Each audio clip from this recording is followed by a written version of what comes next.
Penentangan di antara golongan yang benar dengan golongan yang salah sentiasa terjadi sehingga hari kiamat.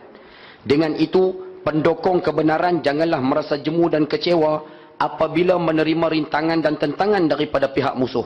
Mereka hendaklah lebih cergas menunaikan tanggungjawab. Lawan dengan musuh ni Ustaz sampai bila? Sampai hari kiamat. Sampai last kali sekalian, Nabi Isa turun untuk menentang Dajjal. Baru ni kita mengajak tajuk Dajjal. Kita lari tajuk sikit kan, pasal malam ni poin tak banyak. Baru ni kita mengajak tajuk Dajjal Ustaz. Di antara makhluk ataupun di antara fitnah yang paling ditakuti oleh Nabi SAW adalah Dajjal. Sehingga baginda pesan kepada sahabat-sahabat, kalau Dajjal ni hidup pada zaman aku hidup, aku akan bantu kamu memerangi Dajjal. Tapi kalau aku hidup ataupun Dajjal itu datang sewaktu aku telah wafat, kamu hendaklah bergantung kepada Allah Subhanahu Wa Taala. Nabi pesan lah. Dajjal ni untuk maklumat sekalian, dia lahir pada zaman Nabi Sulaiman. Dajjal, Nabi Sulaiman. Dan dia masuk dalam kalangan minal munzarin. Munzari ni kita tansik mudah, makhluk yang ditangguhkan ajal. Makhluk nyawa panjang, senang terjemah. Makhluk yang nyawa panjang ni ada 4. 2 baik, 2 jahat. Yang baik Nabi Isa alaihi salam dengan Nabi Khidir alaihi salam. Dua tu baik. Yang jahat Ustaz, makhluk jahat, yang pertama syaitan. Yang kedua Dajjal. Minal munzarin, mereka dipanjangkan umur oleh Allah Subhanahu Wa Taala. Baik. Dajjal untuk maklumat dulu sekalian, kita duk faham selama ni mata dia buta sebelah, betul? Rupanya dalam hadis riwayat Imam Tabrani ada 2 tanda. Tanda ni akan keluar selepas Dajjal mengaku dia Tuhan. Sebelum dia mengaku dia Tuhan, tanda ni belum lagi keluar ataupun tanda ni tak ada. Lepas dia keluar baru ada. Lepas dia mengaku jadi Tuhan baru ada sekalian. Yang pertama mata buta sebelah. Ulama sebut matanya buta sebelah kiri dan di dalam mata tersebut ada biji macam biji kismis. Ni ada dalam mata ni. Mata sebelah kanan dia terkeluar ke depan. Kita nak panggil macam tersembul keluar tau. Tapi bukannya jatuh di bawah, tapi nampak terkeluar sikit. Jadi dua-dua mata dia cacat. Tapi tanda ni akan keluar selepas dia mengaku jadi Tuhan, selepas dia mengaku ataupun dia menjadi ketua negara. Dia bukan orang biasa Ustaz, dia ketua negara. Tanda yang kedua, ayah pernah dengar tulisan di dahi dia kaf fa ra. Tulisan tersebut akan muncul selepas dia mengaku jadi Tuhan. Sebab tu ulama-ulama Yaman, saya dapat mesej minggu lepas, 2 minggu lepas sekalian. Ada sahabat kita di Yaman hantar mesej, ulama-ulama di Yaman sekarang tidur malam hampir 8 orang. Mereka tidur, mereka mimpi Dajjal telah keluar, tapi tak tahu di mana. Ayah setuju tak setuju, terpulang wallahu alam. Tapi kita nak sebut, kalau kata dia keluar Ustaz, Allahu Akbar. Kemungkinan Ustaz, boleh jadi satu kemungkinan. Sebab sebelum Dajjal keluar, ada riwayat mengatakan dunia kita akan kering 3 tahun. Akan kering 3 tahun. Sebelum Dajjal menzahirkan diri dia sebagai Tuhan tau. Sebelum Dajjal mengaku dia jadi Tuhan tau, dunia kita akan kering 3 tahun. Kering itu maksud dia Ustaz, kemarau. Tahun yang pertama hujan cuma turun 2/3. Makna daripada setahun 360 hari, hujan cuma turun 240 hari. Tahun yang kedua hujan akan turun 120 hari. Tahun yang ketiga hujan tak turun langsung. Yang kita takut Ustaz, tahun ni seolah-olah wallahu alam lah, rasa-rasa macam tahun yang pertama daripada 3 tahun tu. Sebab tu kita boleh tengok hampir 4 bulan, hampir 3 bulan, banyak mana hujan turun tu kan. Hati kan, hati tu. Allahu Akbar. Ada satu hadis Nabi pernah sebut, kalau Dajjal keluar, Nabi pesan pada orang lelaki-lelaki, kalau boleh ikat bini dengan anak-anak di rumah. Sebab apa Ustaz? Sebab bini dengan anak-anak kita Ustaz, dia akan cepat terpengaruh dengan Dajjal dah. Dia turun bawa syurga. Anak bini kita kira nak terapa api je. Kalau rasa susah nak faham Ustaz, apa maksud Dajjal ni? Mudah Ustaz. Dia buat offer yang cukup besar. Tak payah susah. Contoh Jasko. Jasko kan nak tutup, buat offer cukup besar. Berapa ramai dah anak kita pergi tu?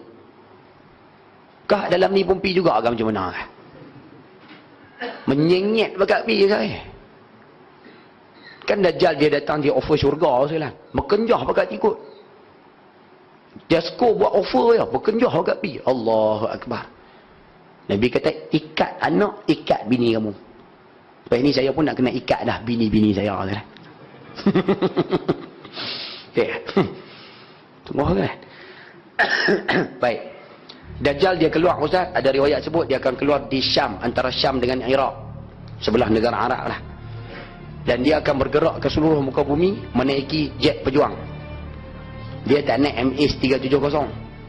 Okay. Dia naik jet pejuang. Jadi dia boleh pergi ke mana tempat atas muka bumi, melainkan Mekah, Madinah. Dua tempat dia tak boleh masuk. Ada malaikat yang menjaganya. Dalam hadis mengatakan, dia turun ke satu tempat Rasulullah, dia akan offer, minta maaf, dia akan suruh rakyat tempat tersebut mengaku diri dia sebagai Tuhan. Suruh orang kawasan tersebut mengaku diri dia sebagai Tuhan. Bila pok-pok tu mengaku, dia akan bagi. Nak hujan bagi, nak mewah bagi, nak kaya bagi, nak gelanggang futsal bagi, nak apa semua bagi. Hadis sahih riwayat Imam Muslim sebut, dia pergi ke tempat yang kedua, dia mai ke Tati. Dia mari ke Tati ni jalan, orang-orang Tati semua marah ke dia. Semua tak mau pada Dajjal. Hadis sahih riwayat Imam Muslim mengatakan, Dajjal akan berlalu dari tempat tersebut. Maksudnya dia balik. Dan esok kawasan tersebut, Tati itu akan jadi kawasan tanah licin tandus. Tidak ada tumbuhan yang hidup di kawasan tersebut. Cuba bayang jalan. Kawasan yang dia lari itu ataupun kawasan yang dia balik tu, kawasan tu jadi tanah licin tandus. Translate mudah, jadi padan jarak, padan terkukur. Agak-agak dia buat apa? Dia jadi ketua negara. Dia memiliki semua kelengkapan dunia. Hatta dia memiliki kuasa nuklear. Agak-agak tempat yang bangkang ni dia buat apa Zilan? Dia bom. Sebab itu ayah-ayah kalau tengok gambar peperangan di Iraq, kita tengok cerita perang di Chechnya, kita tengok gambar perang di Rusia, gambar Allahumma salli Muhammad, ada ulama sebut gambar bangunan runtuh tu Zilan, gambaran itulah yang akan berlaku bila Dajjal datang. Tempat yang bangkang dia akan jadi macam tu lah. Sebab itu ada ulama-ulama kita sekarang duk pesan supaya apa? Hidup seumpama orang-orang dahulu kala Zilan. Belajar balik makan daun-daun kayu. Mula-mula belajar balik menggunakan alat-alat yang tidak berkait dengan elektrik. Belajar balik hidup dalam keadaan susah. Kerana orang yang hidup pada zaman Dajjal, dia akan menghadapi kesusahan macam ni. Hati lah, hati lah. Kita pun takut lah naknya ni. Allahu Akbar.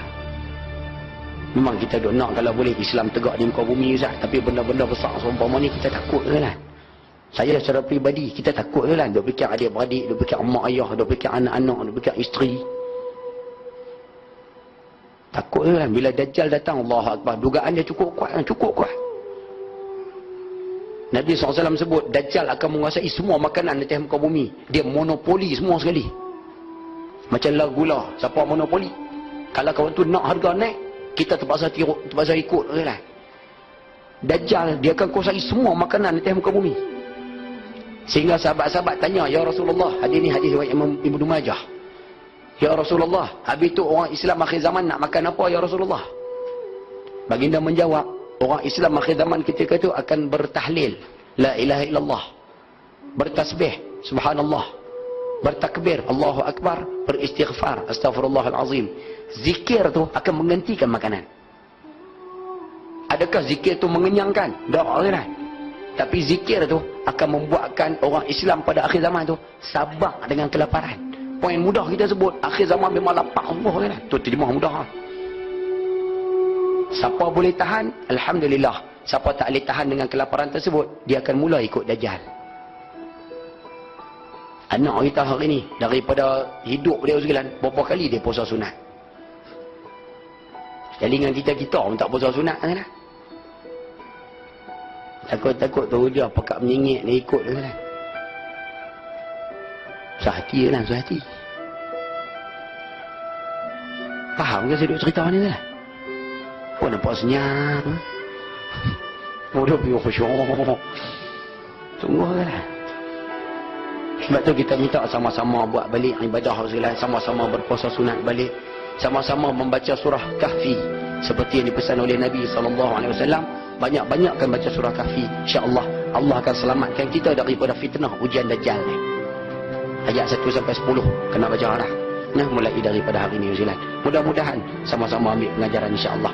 Dajjal cuma datang atas muka bumi tak lama, 40 hari. Kemudian Nabi Isa akan turun, dan kemudian Nabi Isa akan membunuh Dajjal. Ya'juj Ma'juj Ustaz akan diperangi oleh orang-orang Islam.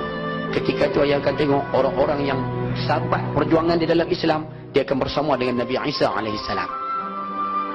Golongan hak lawan Islam Ustaz, kebanyakan mereka akan ikut Dajjal ni lah. Sebab itu disebut dalam kitab kita ni, penentangan tersebut akan berlaku sampai kiamat tu. Akan ada puak sokong Nabi Isa, akan ada puak sokong Dajjal.